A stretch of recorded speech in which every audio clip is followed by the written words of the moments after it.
Thank you, Mr. Speaker, sir. Mr. Speaker, sir, I rise to inform this August House on the progress of the workmen's compensation cases currently dealt by my ministry, which relates to injuries and deaths that have occurred during and in the course of employment till 31st December 2018. I will then speak on the ILO conventions, recommendations and protocols adopted since 1996. Firstly, Mr. Speaker,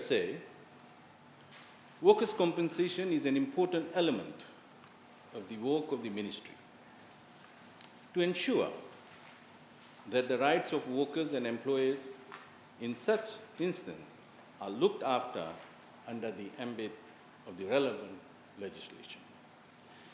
It also ensures that we have in place regulations and implementations frameworks to ensure that rightful compensation is made where it is due.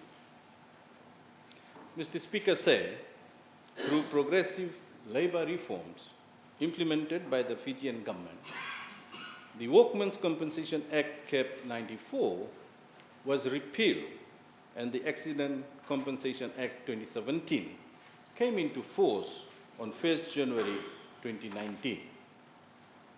From 1st January 2019, any workplace accident is reported to and investigated by the Accident Compensation Commission of Fiji. Mr. Speaker, please allow me to quickly recap on the total number of workers' compensation cases that my ministry has dealt with over the 10-year period from 2008 till 31st December 2018. Mr. Speaker, before I go on to the figures, let me briefly explain the investigation process. This involves locating workers that have changed addresses and have left employment, refer workers for final medical assessment, and send compensation claims to employers, extract employment details, interview workers, workmates, and dependents for death cases. The outcome of the cases are determined by the doctors that have undergone the impairment assessment training. Mr. Speaker, the ministry has trained some 200 doctors nationwide from 2010 to 2018 to carry out final medical assessment on workplace injuries and deaths using the American Medical Guide. Mr. Speaker, over the 10-year period, there were a total of 11,558 cases reported to my ministry, and these cases were investigated. These reported cases comprise of 86% of injury and 14% death cases. Mr. Speaker, a total of 4,007 injury cases were paid out, amounting to a sum of 15,460,996.02. Mr. Speaker, this comprises of 2,941 private sector injury cases with a compensation payment of 8,576,548.15 and 1,066 injury cases for government with a compensation payment of 6,884,447.87. Over the same period, Mr. Speaker, there were a total of 563 deaths with a total compensation paid at 13,296,413.76. This comprises a total of 65 deaths cases in the private sector with compensation of 1,510,185.42, as compared to 498 deaths in the public sector and a total compensation of 11,786,228.32. Mr. Speaker, I am pleased to report that over the 10-year period, my ministry managed to settle and close 10,768 cases, equivalent to 93% of all the reported cases. In total, over the same period, and as of 12 March 2021, the total compensation payment of 28,757,409.78 was made to the workers who were injured during the period. Mr. Speaker said, the reported compensation cases over the last 5 years reveal that the top four high-risk industries, where majority of the reported workplace accidents occurred, were the construction industry, wholesale and retail trade, restaurants and hotels, manufacturing, and among statutory authorities.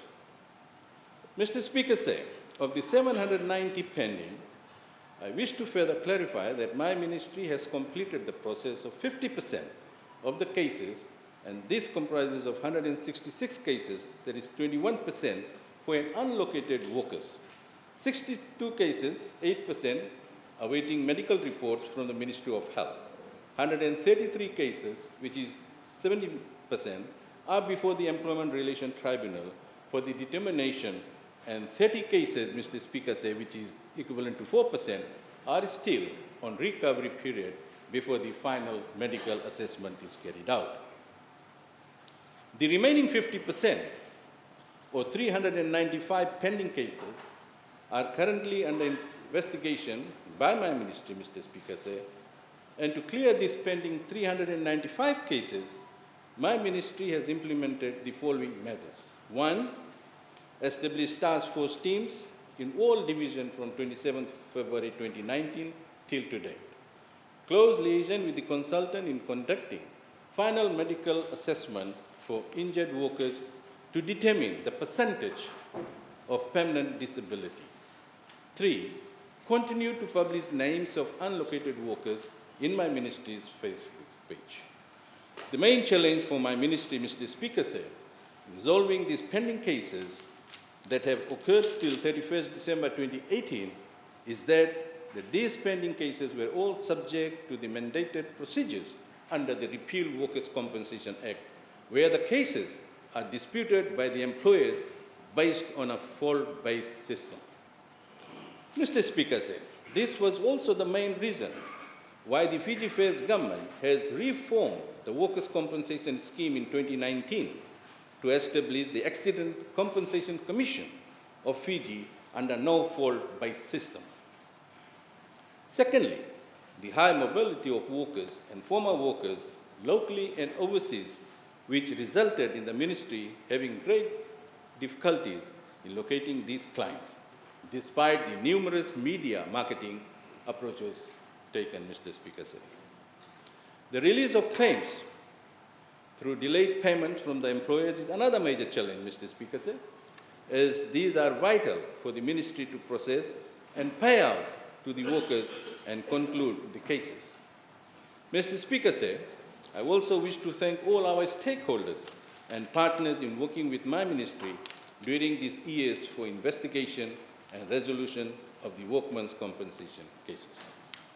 Mr. Speaker said, at this juncture, please allow me to also inform this august House the list of ILO conventions, recommendations, and protocols adopted by the International Labour Conference from 1996 to 2019 as part of the process stipulated under Article 19 of the ILO Constitution. The article requires that each member brings to the convention before the authority within whose competence the matter lies, which is Parliament, for the enactment of legislation or other action. Mr. Speaker said, during the June 1996 session of International Labour Conference, the following instruments were adopted. Convention 177, Home Work Convention 1966, number 177. Recommendation 184, Homo, Recommendation 1996, number 184. Mr. Speaker said during the June 1998 session of International Labour Conference, the following instruments was adopted. Recommendation 189, job creation in small and medium-sized enterprises. Recommendation 1988, number 189. Mr. Speaker said during the May-June 2000 session of the International Labour Conference, the following instruments were adopted. Convention 183, Maternity Protection Convention 2000, number 183. Recommendation 191, Maternity Protection Recommendation 2000, number 191. Mr. Speaker said, during the June 2002 session of the International Labour Conference, the following instruments were adopted. Protocol 155, Protocol of 2002 to the Occupational Safety and Health Convention 1981. Recommendation 193, Promotion of Cooperative Recommendation 2002, number 193. Recommendation 194, List of Occupational Diseases, Recommendation 2002, number 194.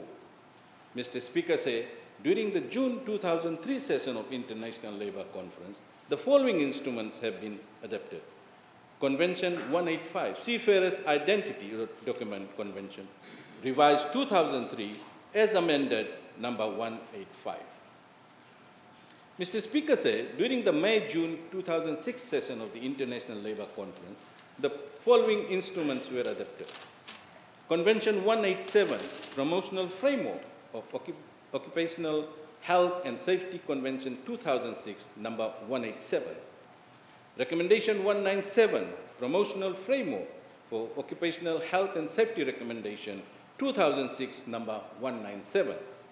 Recommendation 198, Employment Relationship Recommendation 2006, number 197. Mr. Speaker said, during the May-June 2007 session of International Labour Conference, the following instruments were adopted. Convention 188, Work in Fishing Convention 2007, number 188.